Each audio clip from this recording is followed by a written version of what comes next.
Oh boy. Go wait for a couple of people, maybe one or two to get up in here, and we're gonna begin.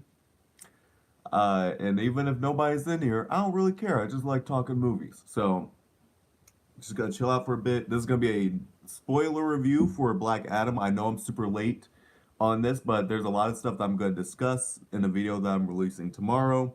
Make sure you guys keep an eye out for that. Everything will be explained, and everything will be explained why I'm in this setting right now too. So I got my coffee right here.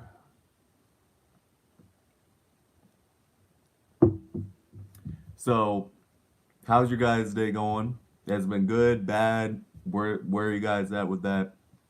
And have you seen Black Adam yet? Surely you have because it's been out for a little bit of time, so you've had plenty of time to check out this movie by now, right? Woo, sleepy too, very sleepy, but we're doing it. You know how to pull out the guns for Dwayne Johnson. Yeah. So, all right. So I remember when I saw Black Adam.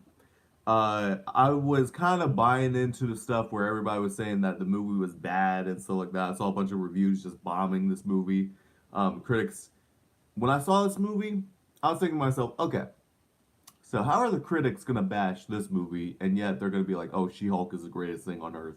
Like, come on now, y'all. And this is where I said I don't trust a bunch of critics. There are very few that I watch and I'm like, okay, they probably know what they're talking about. But every opinion should be formulated by yourself. You should not be basing your opinions off of other people. Watch it, see it, formulate your own opinion. That's what I believe in when you do these, uh, when you watch these movies and stuff like that, right? So Black Adam was actually not a bad movie in terms of its overall script writing, plot.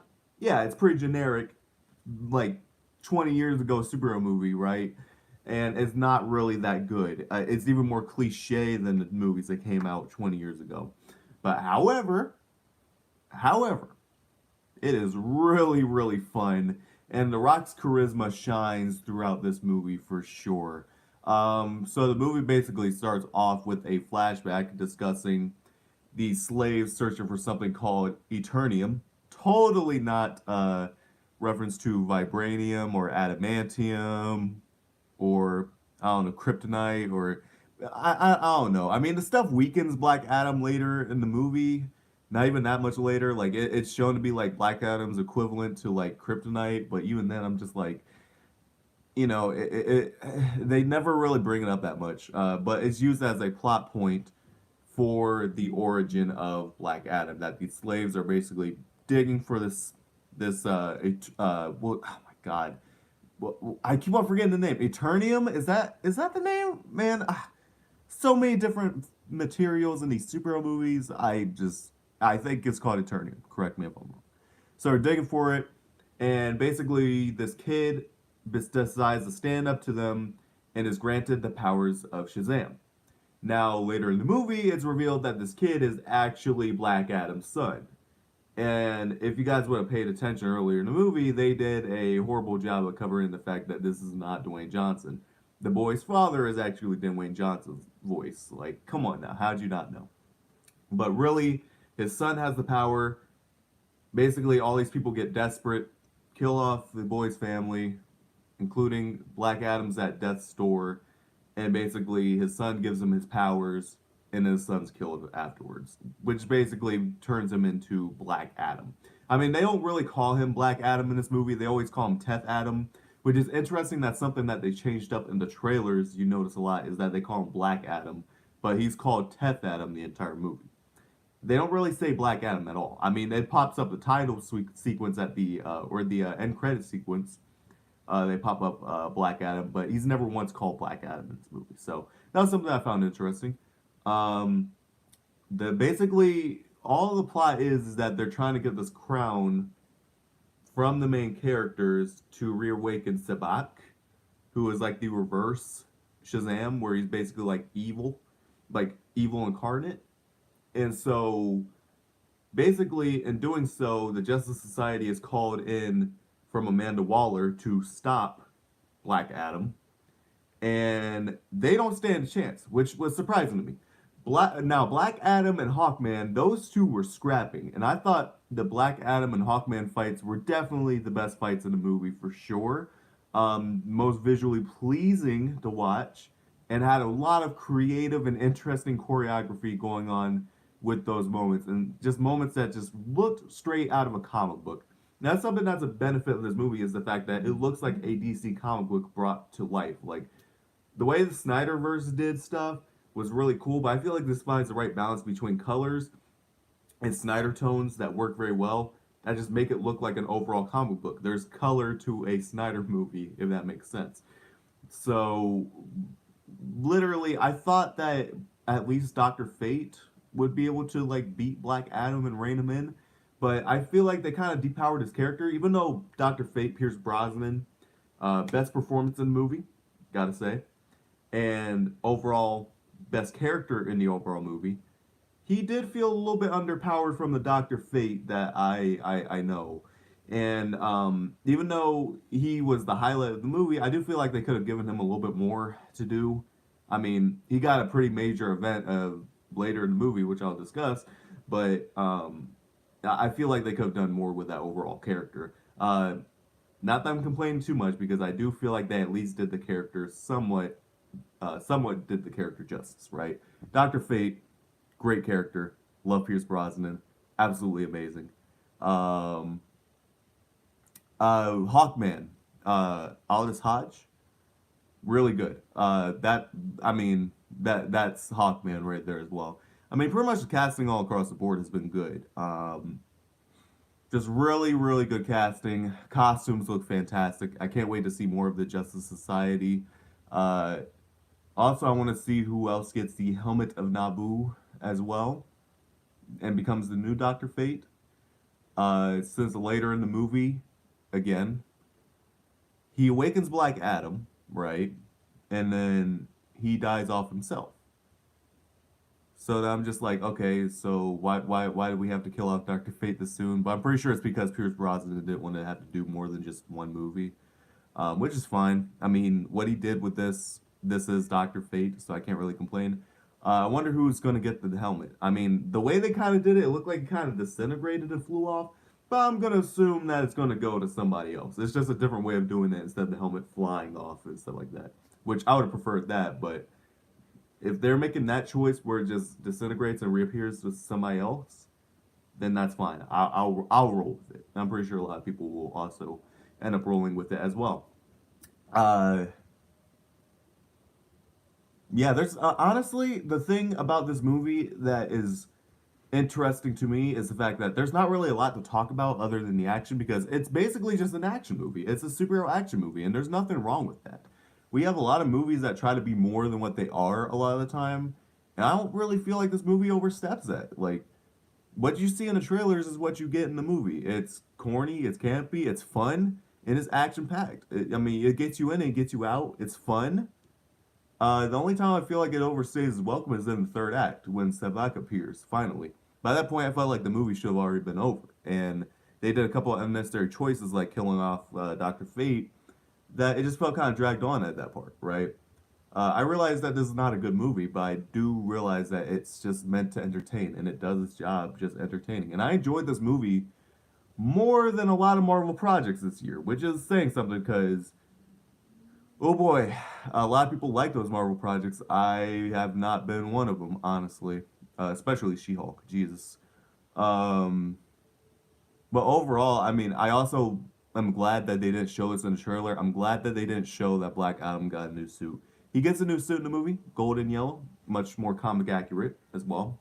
I was surprised that they didn't throw that in the trailer, but I'm also glad because I'm like, that was a nice surprise. When I saw it, I was like, oh, that's cool. They gave him his original comic book suit, and it looks really good as well. Just The Rock, man. Like, The Rock is huge. Like, them freaking traps and stuff like that, how big he is when he's sitting around, and even when he's floating along and killing people, I'm like, he is huge. The Rock is huge. He's a big dude. And he trained hard for this role. No padding in the suit. None. And you can tell. I'm like, jeez, his muscles are popping through that costume like crazy. And I'm like, I can believe this dude could mess up all these people. And the way he's like taking out all these villains and stuff like that in the movie, while looking as big as he does, is just really, really intimidating. Um, the way they displayed Black Adam's power in this movie was so well done. It really does feel like a magical Superman. It really does, and it makes me more excited for that Black Adam and Superman fight. For those of you who have seen the movie, you guys already know Henry Cavill is in the movie, and even if you haven't seen the movie, you know Henry Cavill's in the movie. They couldn't hide this. They were talking about it for a while. And so that cameo was amazing. I'll do a separate video talking about that eventually, but uh, really, I'm excited to see what this leads to. And with James Gunn taking over for the DCEU Kevin Feige figure, this is going to be interesting to see what they do with that. Or if they're going to do like a Superman and Shazam team up movie, like they did in that animated cartoon where it was like Superman, Shazam versus Black Adam. Wonder if they'll do that, or if they'll just kind of cut that out and lead it to the main course Shazam and stuff like that. Or maybe they might have a like Black Adam and Shazam movie where he becomes Captain Thunder or something like that, where all the kids merge.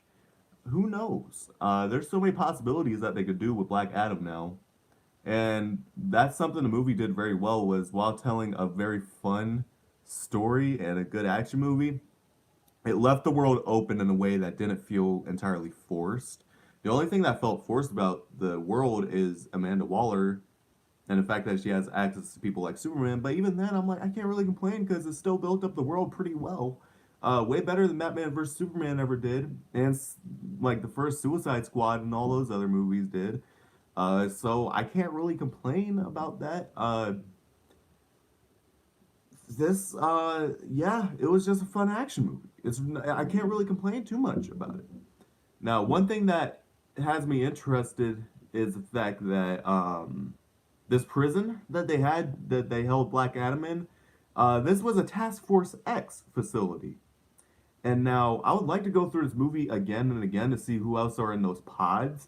But people down there, they may bring those people in those pods that Black Adam was in there with into the next Suicide Squad. So it makes me interested to see who else is going to be a part of that squad and who else is going to be down there. Because Task Force X is the Suicide Squad. So who's going to be in there, right? So there's so many possibilities that they have. Subtle nods, subtle things that they could end up doing, right?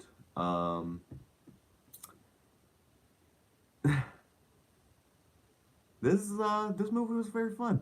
I can't complain. Sorry if the spoiler review is all over the place, but really, I mean, like I said, it's just an action movie. Not really much to talk about, really. It's just subtle Easter eggs here and there, world building, some character dynamics that happen.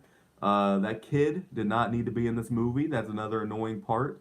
Whenever he was on screen, I'm like, geez, can we just please get back to Black Adam by himself, please? Because those parts were awesome.